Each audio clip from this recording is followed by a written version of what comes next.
আমি সোহাগ গ্রুপের ডাইরেক্টর। আমি গাড়ি নিয়ে ঢুকছিলাম, ইন্দি ম্যাডামে এখানে দুটো ছেলে দাঁড়ানো, একজন কালো শার্ট পরা হাফ প্যান্ট পরা, আর একটা ছেলে আপনার ফুল প্যান্ট পরা অফ হোয়াইট শার্ট পরা হাওয়াই শার্ট, পাতলা করা ছেলে, বড় বড় চুল।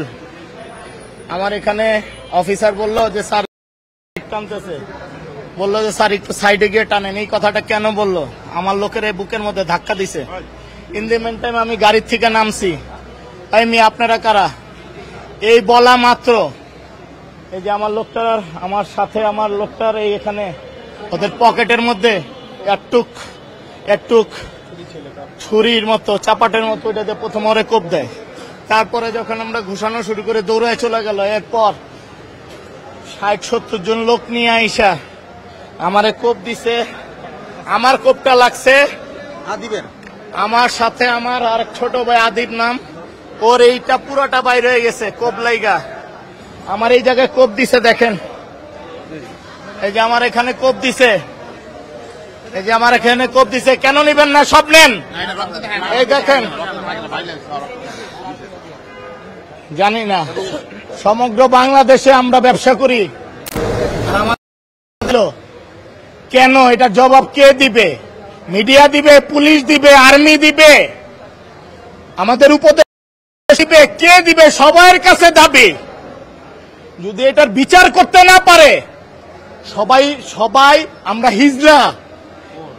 হিজলা, ভদ্রলোকের কোনো দাম নাই এই দেশে। আমার ড্রাইভারটা, ছবিটা বাই করেন, আমার ড্রাইভারটারে কোবায়া ঢাকা মেডিকেলে পড়ে রয়েছে, আমার ড্রাইভারটারে সবাই মিলা কোবাইছে। এই দেখেন আমার সাথে, আমার এখানে পোস্ট লাগার পরে এই ছেলের হাতের মধ্যে পোস্ট লাগছে, এই ছেলের নলি বাইরে গেছে ঢাকা মেডিকেলে। এই ছেলে আমার ড্রাইভারটারে কোবায়া 8-10 জনে ইচ্ছা মতো কোবাইছে। এত বড় বড় পাইপের মাথার মধ্যে চাপাটি ওয়ার্লিং করা, দূর থেকে যাতে কোবাইতে পারে। আমার কাউন্টার, এই কাউন্টার, ওই কাউন্টার সব ভাঙছে, আমার বাসার গেট সব ভাঙছে। কেন ভাই? ভদ্র ব্যবসাদারীরা মাইর খাবে। এদেশে ব্যবসা করা অন্যায়, ব্যবসা করা অন্যায়। আমার এখান থেকে, আমার কাউন্টার থেকে কোটি কোটি টাকা লুটপাট করে নিয়ে গেছে, পিস্তল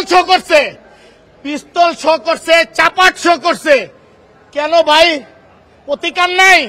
আমাদের ইউনূস সাহেব, উপদেষ্টা সাহেব, শ্রদ্ধেয় গোল্ড মেডেলিস্ট, উনি এখনো চুপ করে বসে আছে। ওনার এখনো যেই উপদেষ্টারা চুপ করে বসে আছে, সবাই গল্প কারো কাছে চাই না আমরা, সহানুভূতি চাই না কারো কাছে আমরা।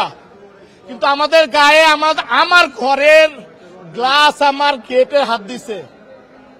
আল্লাহ প্রত্যেকটা ঘরে হাত দিবে, প্রত্যেকটা ঘরে মার সন্তানদের হাত দিবে। যেমনি আমার লোককে চাপাট দিয়ে কোবাইছে না, যদি আমাদের মহাসচিব সাহেবের কাছে বিচার যদি একই রকম সমাধান না দেয়, আল্লাহ বিচার করবে ওনাদের, আল্লাহ বিচার করবে ভাই। Thank you. 15 থেকে 20 জন হবে ভাই, সব আমার স্টাফদেরকে কোবাইছে। আপনি আমার পার্কিং এ চাপ, অবশ্যই মামলা করবো।